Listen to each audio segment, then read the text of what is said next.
நாமத்திற்கு மகிமை உண்டாவதாக. இந்த வேதப்பாடு நிகழ்ச்சிக்கு வந்திருக்கிற தேவ பிள்ளைகளை உங்கள் கர்த்தராக இயேசுவின் நாமத்தினால அடியன் வாழ்த்துகிறேன். அது மாத்திரம் இல்லை, நாம் தொடர்ந்து நியாயாதிபதிகள் புத்தகத்திலிருந்து கடந்த நாட்களில் நியாயாதிபதிகள் புத்தகத்துடைய பின்னணியை பார்த்தோம். பிற்பாடு நேற்று தினத்தில் காலை யோசுவா குறித்து நம்ம பார்த்தோம். இன்றைக்கு நியாயாதிபதி புத்தகத்தில் இருக்கிற 14 நியாயாதிபதியில முதல் நியாயாதிபதியா இருக்கிற ஒத்தியனேல குறித்து தான் நாம் தியானிக்க போகிறோம். யோசுவாவுக்கு பிற்பாடு இஸ்ரவேல் ஜனங்களை அதாவது கர்த்தருக்குள்ள வழிநடத்தினது யாருன்னு சொன்னா, இவர் 40 வருஷம் வழிநடத்தினது யாருன்னு சொன்னா ஒத்தியனேல் தான். இவரை குறித்து தான் நம்ம இன்னைக்கு ஒரு 7-8 நிமிஷத்துக்குள்ள இந்த செய்தியை நம்ம முடிக்க போகிறோம். ஒத்தியனேல் என்று சொன்னா தேவனுடைய சிங்கம் அல்லது தேவனுடைய வல்லமை என்று பொருளாக இருக்கிறது. இவர் என்ன கோத்திரத்தை சேர்ந்தவர்னா ஒத்தியனேல் யூத கோத்திரத்தை சேர்ந்தவர். இவர் காலேபுடைய சகோதரனுடைய மகன். இவர் தகப்பனார் பெயர். நியாயாதிபதிகள் புத்தகம் 1ஆம் அதிகாரம் 13ஆம் வசனத்தை வாசிக்கலாமா? அப்பொழுது காலேபுடைய தம்பியாகிய கேனாசின் குமாரன் ஒத்தினியேல் அதை பிடித்தான். கவனிக்கலாம், இவர் யாரு? காலேபுடைய சகோதரனுடைய மகன். இவருடைய ஒத்தியனுடைய தகப்பனார் பெயர் கேனாசி. 12ஆம் வசனத்தை வாசித்து பார்ப்போம்னா, நியாயாதிபதிகள் புத்தகம் 1ஆம் அதிகாரம் 12ஆம் வசனத்தை நம்ம வாசித்து பார்ப்போம்னா, இவர் ஒரு நல்ல யுத்த வீரன். காரணம் என்னன்னா, வாசிங்கம்மா. அப்போது காலே கீலேயாத் செப்பேரை சங்காரம் பண்ணி, பாருங்க, கீலேயாத் செப்பேரை ஒரு தனி மனிதனாக புறப்பட்டு போய் அந்த பட்டணத்தை நம்ம கைப்பற்றுகிறார். ஆகவே இவர் என்ன மனுஷன்? ஒரு நல்ல யுத்த வீரனாக யாரு காணப்பட்டார்னா இந்த ஒத்தியனேல் காணப்பட்டார். இதுக்காக தான் காலேப்பு என்ன செய்தார்னா தன்னுடைய சொந்த மகளை யாருக்கு விவாகம் பண்ணி கொடுக்கிறாரு? இந்த ஒத்தியனேலுக்கு கொடுக்கறத பார்க்கிறோம். திரும்ப சொல்றேன், இவர் யாருடைய தகப்பனார் பேர் என்ன பேரு? கேனாசி. இவர் ஒரு நல்ல யுத்த வீரன். காரணம் என்ன?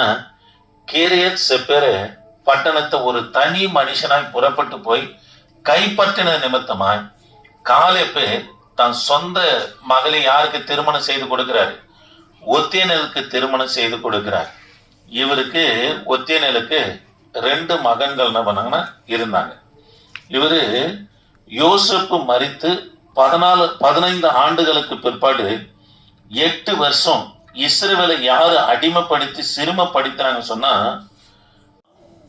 யோசுவா மரித்த பிற்பாடு இஸ்ரவேல் ஜனங்களுக்குள்ள என்ன பாவம் வந்தது என்பது நியாயாதிபதிகள் புத்தகம் 3ஆம் அதிகாரம் 7ஆம் வசனத்திலிருந்து நீங்க வாசித்து பார்ப்பீங்கன்னா, விக்கிரக ஆரான சில வழிபாடு வந்தது நிமித்தமாக கர்த்தர் என்ன பண்றாருன்னா, யார் இடத்துல இஸ்ரவேல் ஜனங்களை யோசுவா மரித்து 15 ஆண்டுகள் கழித்து இவங்களுக்குள்ள என்ன வருது? விக்கிரக ஆரான வந்த உடனே 8 வருஷம் கர்த்தர் இஸ்ரவேல் ஜனங்களை யார் இடத்துல அடிமையா ஒப்பு கொடுக்கிறார் என்பதை 3ஆம் அதிகாரம் நியாயாதிபதிகள் 3ஆம் அதிகாரம் 8ஆம் வசனத்துல இருக்குது பாருமா. இஸ்ரவேல் மேல கோபம் மூண்டவராகி அவர்களை மெசபதோமியன் மெசபதோமியான்னு இருக்குது இல்லையா, பாபிலோன் ராஜாவாகிய கூஷாம் கையிலே விற்று போட்டார். கூஷாம் இசதாமின் கையில் அரசனுடைய கையில் என்ன பண்ணா அடிமையாக ஒப்பு கொடுத்தார். அல்லேலூயா. இந்த அடிமையாக ஒப்பு கொடுத்த பிற்பாடு இஸ்ரவேல் ஜனங்க கர்த்தரை நோக்கி வேண்டுதல் செய்த உடனே கர்த்தருடைய ஆவியானவர் யாரு மேல இறங்குறாருன்னா ஒத்தியன் மேல இறங்கின உடனே இந்த கூஷானை அடித்து விடுதலை வாங்கி கொடுத்தார். யாருன்னு சொன்னா ஒத்தியனேல் வாங்கி கொடுத்தார். ஆகவே யோசுவாவுக்கு பிற்பாடு இஸ்ரவேல் ஜனங்களை 40 வருஷம் கர்த்தரிடத்துல வழிநடத்தினது யாருன்னு சொன்னா இந்த ஒத்தியனேல் தான். நான் உங்களுக்கு ஏற்கனவே சொன்னேன், நியாயாதிபதிகள் புத்தகம் பாவம், அடிமத்தனம், பிற்பாடு வேண்டுதல், கர்த்தர் ஒரு நியாயாதிபதி எழுப்பாரு, யுத்தம் நடக்கும், ஜெயத்தை கொடுப்பாரு, அந்த நியாயாதிபதி இவங்களை கர்த்தருக்குள்ள நடத்துவாரு. அதுக்கு பிற்பாடு நியாயாதிபதி மரித்த உடனே திரும்ப இவங்க பாவம் செய்ய ஆரம்பிக்கிறாங்கன்னு பார்க்கிறோம். அதனால தேவ பிள்ளைகளே, இந்த ஒத்தியனை பாபிலோன் ராஜாவை அடித்ததுக்கு காரணம் என்னன்னா, கர்த்தருடைய ஆவியானவர் என்ன பண்ணனா அவர் மேல இறங்கினார். அப்போ நம்ம அடிமைப்படுத்துகிற பாவத்திலிருந்து ஒரு மனுஷன் விடுதலையாக்கப்படணும்னா ஆவியானுடைய துணை இல்லாம முடியவே முடியாது. அதனால ஆவியானுடைய வல்லமை பெற்றுக்கொள்ளவும், தேவ சமூகத்தை நல்லா காத்திருப்போம்.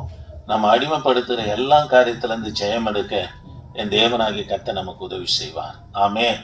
ஜெபிக்கலாம். ஆண்டவரே, இந்த வார்த்தை கேட்ட பிள்ளைகளை ஆசீர்வதிங்க.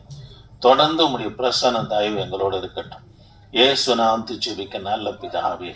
ஆமென். Praise the Lord.